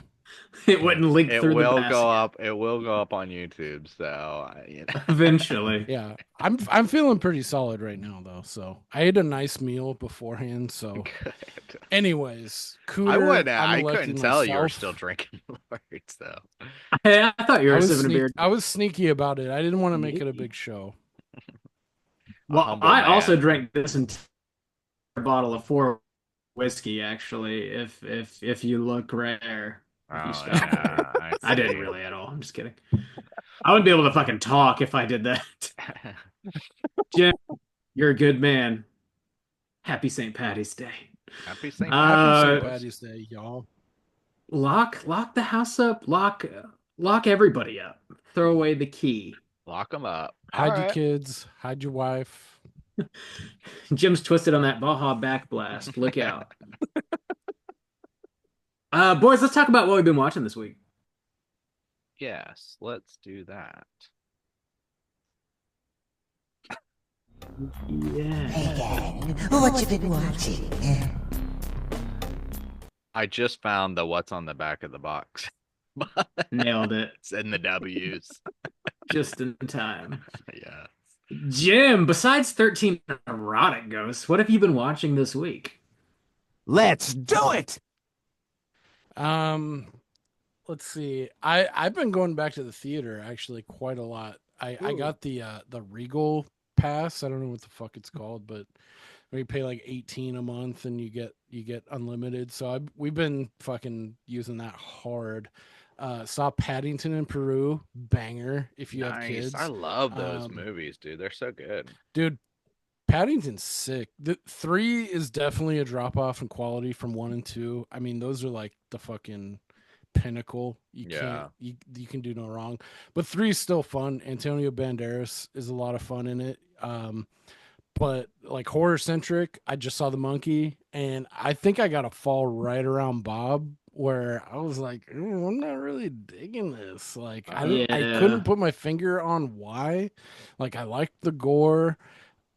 It just it just didn't do it for me. My favorite part was the beginning, fucking Adam Scott going ape shit on Yeah. fucking that monkey with the flamethrower. That was the best and went downhill from there.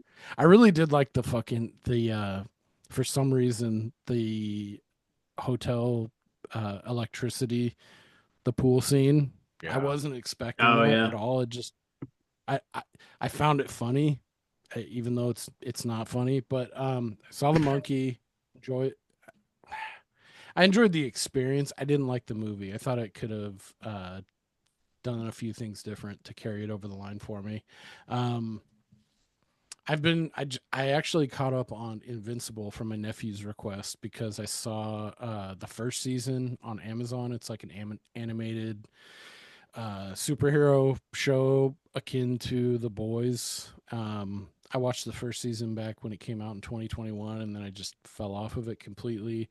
And I picked it back up. It's actually really good. I really like it. I think I'm like 2 episodes behind on season three. I've Um, heard that's good actually from a couple different people, so that I might have to check that it's a out. it's a cool show. It's very brutal, very bloody. It's from Robert Kirkman, who did Walking Hmm. Dead. He's done a lot of their comic stuff.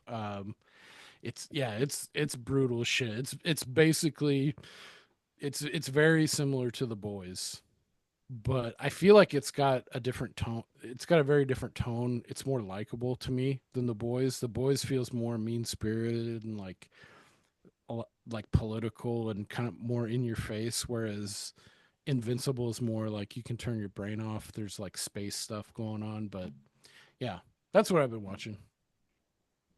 Solid. Juice. What you been watching? I watched The Night the Gate, hopefully for an upcoming feature, as long as we can get it sorted on Oh, the schedule with Caitlin over at Plug It Up. Well, I mean, we'll get to it eventually. Nice. Nice. But yeah, I'd never seen that before, so that was new for me. And yeah, it was pretty I interesting. I love that movie. Johnny Depp, Yeah, Johnny Depp, and it's got, it's a good movie. cult Satan aspects of it and stuff like that. So yeah, pretty interesting. It reminded me of a couple different films. There's touches of like The Exorcist in there and Rosemary's Baby a little bit Rosemary's and Baby. Eyes Yep. Wide Shut a little bit. Yeah, some different Mm-hmm. stuff. So pretty interesting. Never seen it before. Um, That's a really fun one. I've had that on my list for a long time.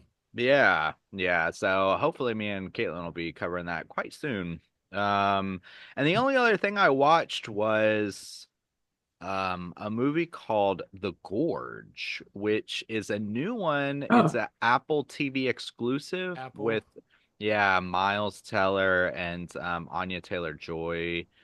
And I wasn't on my radar and I checked it out and it kind of reminded me a little bit of Annihilation with Natalie Portman a little bit. It's kind of like an action horror, but it's got some kind of sci-fi elements in it, I guess. But yeah, it was interesting. I think I'll probably do a mini cast on it, honestly. I wasn't sure if it was going to reach the sick. horror enough, but yeah, I think it does. So yeah, that's all I've been watching. Bob, what you been watching? A couple things. I put on the first episode of Daredevil Born Again today. Uh-oh. Forgot about that, yeah, Yeah, I was really looking forward to it because when it comes to like Marvel shows, that's definitely my favorite for sure, of the yeah. one I've seen. I haven't seen all of them, to be fair. But I thought that was a really solid show, and it's rough, dude. It's The like new really one. rough. God damn it, Yeah. Disney. Always fucking shit up. It was directed, well, at least the pilot episode was directed by Justin Benson and Aaron Moorhead. Oh, And I didn't know that until Oh the credits damn. started rolling, and I was like, "Oh shit, the boys did this." And man, so like one of the best things about the Daredevil series is the fight sequences are like sure. beautifully choreographed and photographed. And the movie, or the show rather, essentially opens up with this big fight sequence in a bar, and they go up several levels until they get to the roof of a building. It's one of the worst fight sequences I've ever seen. It's Oh terrible. no. They couldn't get It's that. That's not, really, I mean, they're kind of like, it's not really their thing. it's not their thing. No, it's Yeah, not. that doesn't seem Um, like their forte for sure. Nah. it's like it feels the choreography's not there. It feels like maybe I don't know, everybody's kind of rusty, but also you can tell Mm. like the camera work is like they're way too close to the actors, so like you can't really see the action. And I feel like that was maybe intentional because I don't know, maybe like I said, they were rusty or they just didn't have the choreography down, or maybe they just don't know how to film fight sequences. So like you Uh-oh. can't really see what's going on, and it's really, really dark, and there's tons of smoke, and like it's hard to even tell who's who at some points. It's just, and there's supposed to be like this huge emotional moment, and when it happens, you're like, is this are they serious? Like Oh it's just not no. good. It's just really That's it's a bad unfortunate. start. Because Yeah. Daredevil had like 3 seasons, I think, at least 10. And they were all solid Yeah. from what I remember. Or Me well, too. Punisher kind of like dipped in with some of those, so I get it Yeah. confused. But they were good. Yeah. It's a rough start. I'll probably watch a little more, but if the next couple episodes don't pick up, I'll probably bail on it. It's a rough start for sure. Speaking of other Damn. horrible things that I watched, that new Hellboy movie, Hellboy the Crooked Oh Man, no, that came out Bob. last year, and it finally hit Hulu, I believe. And I watched like the first 20 minutes of that and just turned it off. It's not worth It's They that watching. bad? they kept dude Yeah. that look I remember the costumes Damn. looked like Halloween costumes or some shit. Yeah. Yeah, they do. It starts off with like this big train derailment, and there's this huge spider that Hellboy's fighting, and it looks like a video game cutscene that you're watching. And who they casted as Hellboy, I'm sure he's a wonderful person, but like they did not cast a good Hellboy. He's horrible. It was rough. So I turned it off. Sorry. Sorry about No. that. I can't remember who I that think is. I think it's like a famous somebody. I don't. I didn't recognize. I mean, he's all painted in red and stuff, Sure. but I didn't recognize I him. His remember voice anyway. one Mm, one of our boys, Vince, on the Slack was talking about it and saying it was good. Oh And I can't no. remember the dude. I think his name's Jack something. mm. I think he's like a kind of a B actor. Like he's like a top tier, like a B plus kind of actor that's been in shows, but I can't remember his name. But His he name spoke is pretty. He seemed like it was pretty solid. So Maybe it gets better. I Maybe I really just didn't he was in give The it the I time. like the one Strain. with Oh, I like the strain. Harbor. Me too. Yeah, Yeah. yeah.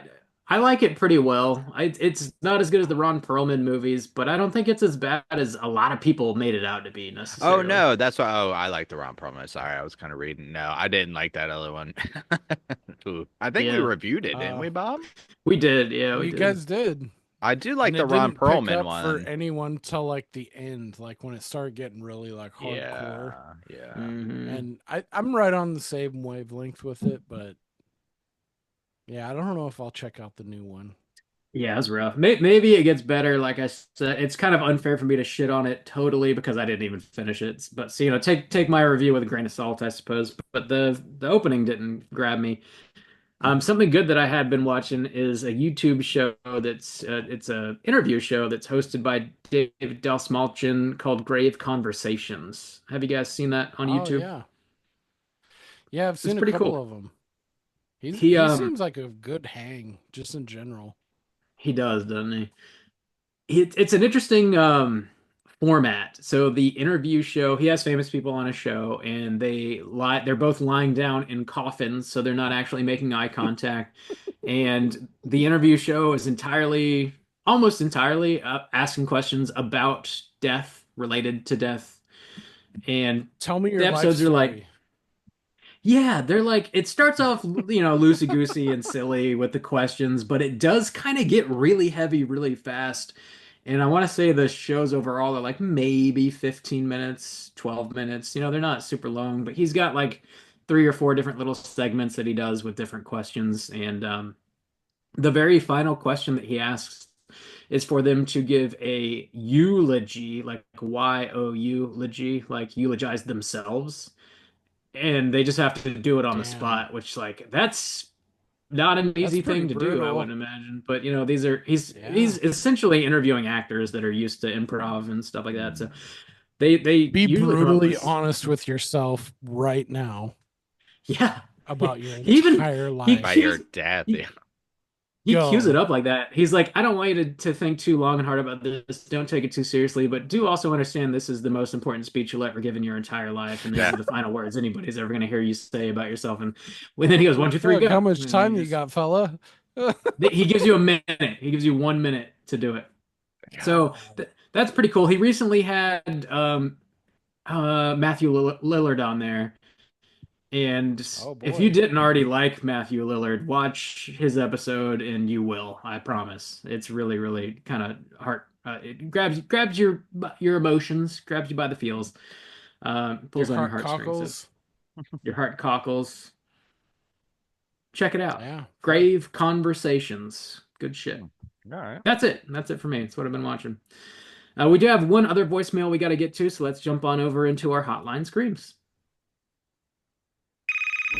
Hotline scream.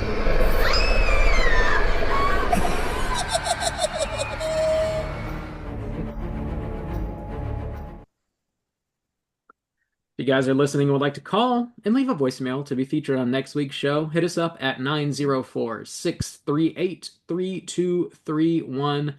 We're going to hear from Kristen. Let's hear what she's got to say. Here we go. Hey guys, it's Kristen here. I was kind of taken aback by that voicemail intro. I wasn't expecting that, but I loved it. But getting back on topic here, as a moth girl, I'm very offended by what Soju had to say at the end of last week's episode. I just want you to know, if you have that red porch light on, I'm coming for you. I am going to destroy your life in 6 months. I'm going to eat up all of your clothes, and I'm going to blow your light bill out of the water. I try not to get upset while recording this, but I can't help myself. I'm very hurt. I don't know if I can listen to you guys anymore, but anyway, I still love you. Bye. See what you did, Juice? Those Do you see moth what you did? girls. Woo. Awesome. They are Fantastic. emotional, That was which is why they're typically was- not, Oh marriage my, material. oh my God. For That's those typically how it listening, goes. For those listening that are wondering what the fuck was that all about, last episode we were talking about goth girls, and Yes. Juice was like, "Yeah, you can't ever marry the moth girls, like getting fucked up," and meaning you can't marry goth girls, which everybody knows is incorrect for sure. And I invited anybody listening to call in and tell Justin that he's full of shit and needs to get haunted. So they did. Thank you so much for doing that. Thank you Putting for him your in his call, place. Chris. We do love it. She's gonna ruin your light bill. You ready for that? Yeah. Turn on the red light. Watch them come flocking, though. That's probably why they're Come not marriage flocking. material. TLC, the red light special, just fucking outside your door. Give me Walking the and red flocking. light special all through Damn. the night. Ooh. Hope you got that Baja Blast on the ice, dog. Ladies like that. It's a good year. I have one more You don't know what sound rum is. I have a bump I want to play just because I have no idea what it is, and I'm like really curious. So here we go. I'm here for you, brother fucker.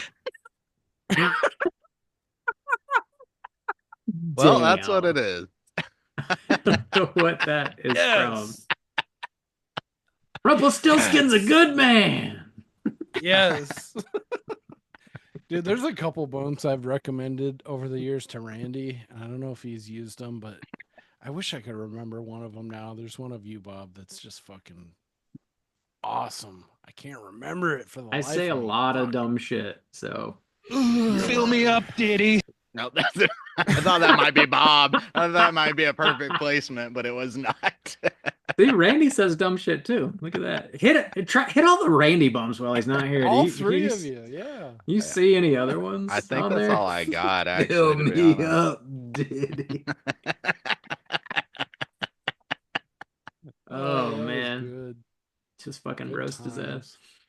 ass. Mikey, dude, Yeah, speaking of the well, it's not here. Rumpelstiltskin bump you hit, Jim, Mikey's always referencing that Rumpelstiltskin's a good man. He's like, you know what goes good with rum? You. You goddamn. It sounds terrible. He's like, "What's rum? Rum- You don't know where rum is?" You don't know a Rumpelstiltskin? Rumpelstiltskin was a good man. Is that Big Daddy? Big Daddy? Yeah, that's a good one. That's right.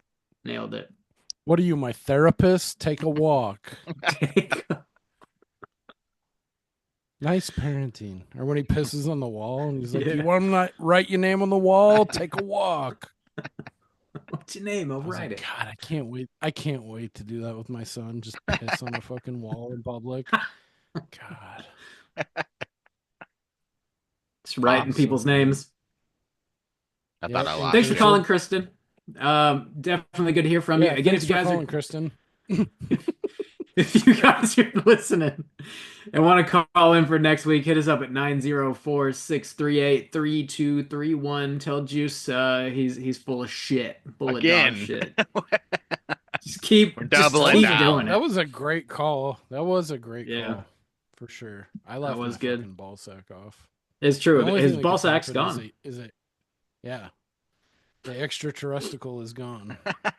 Damn. Baseball.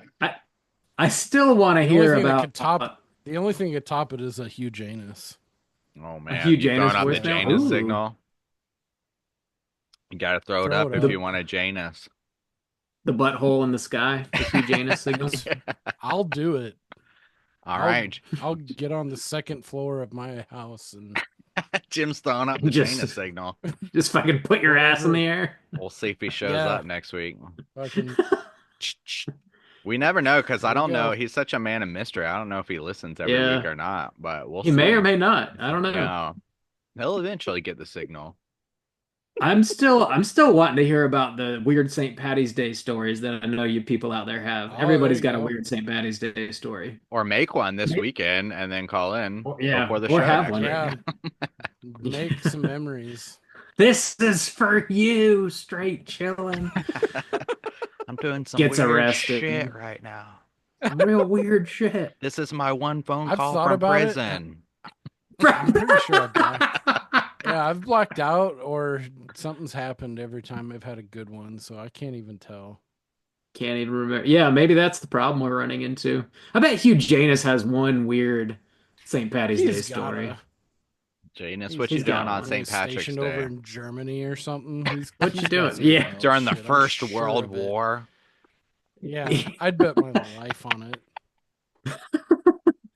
He had leave in 1925 or whatever and went to this weird underground German booty hole bar or something. Well, let him and- tell it, Yes. Bob. I mean, come on. Oh, yeah. I was just keying it up. That's 100 sorry. years ago, he did this. 100 years. So if people are listening and have no idea who Hugh Janus is, he's a friend of the show. He calls in, leaves voicemails sometimes, usually pretty accurate. So stay tuned for next week. Maybe we'll get one. Only the best. Only the best. Yeah. 904-638-3231. Hit us up. I'm sorry, I just walked all over that. Oh, you guys got to you're get good. Janus on, dude. That would be epic if you could get Janus on for an episode. Maybe. We're trying Yeah. not to, he is a man of mystery. You can't, Yeah. That's true, but fuck, peel can't back pull the can't cover a peel the little curtain bit. back too much. It's true. It's true. I feel That would like be fun. That would be wild. That'd be world breaking. He's so old, I don't know if he knows how to use Zoom. So I'm sure he could figure it out.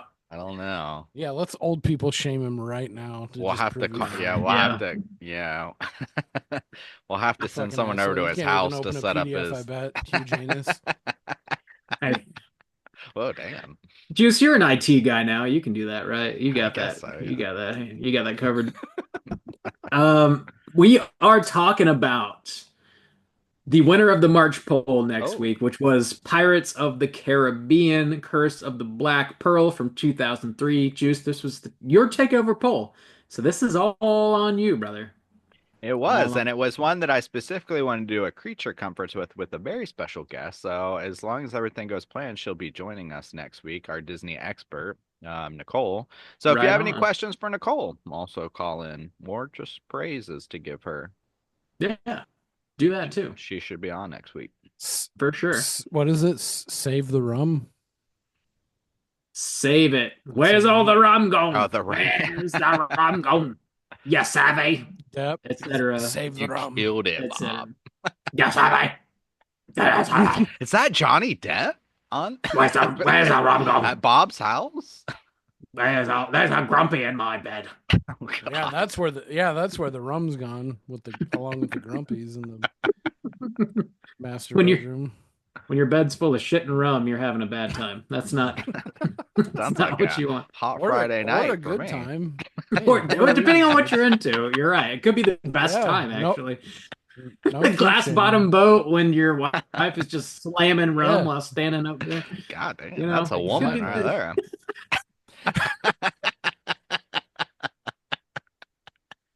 Oh, That's marriage man. material, not the guy.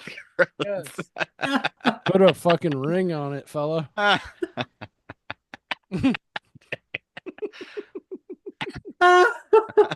There Oh, wasn't no. one before. There should be. Oh, no. Bite down and pray for lockjaw, fella.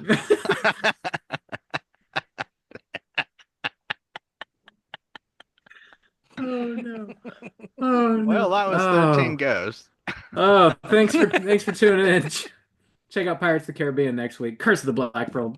Jim, always a pleasure having you on, man. Thanks so much for sitting in with us this week. It was a lot of fun. Thanks for killing a bottle of Malort, Fuck my yeah. guy. Yeah, damn. Hey, yeah, I feel But- great. I'm just glad I didn't get the fifth because that would have been a Dude. fucking problem. So it was worth the extra per ounce, Oh, yeah. per fluid Yes. ounce price. So thank you for having me on. I appreciate you, fellas. It was a hell of time. I'll have to give you Yeah. a better movie next time. Yeah. Hey, I had fun. It's Yeah. I know. dude, I feel bad for like bagging on it, especially but I don't though at the same time because I feel like I'm right there with Lou. She's like, I know this is a shitty movie. It has cool stuff going for it, but you know, it's not a good film, but you can still enjoy it. So I don't feel as bad after hearing her review. I was like, oh fuck, she picked this. Like, fuck. She hates me now. I think we're on the same wavelength. Like, I could have gone maybe a scotch higher, but yeah, this was a good time. Gotta be true to yourself. Always. Gotta be true to yourself. Nobody's saying this is a great movie. It's a fun one though. It's a fun one. Check out Waxing the Porpoise everywhere you guys get your podcasts. Be sure to show Jim some love. And until next week, as always, everybody, please keep chilling. This is a certified hood classic.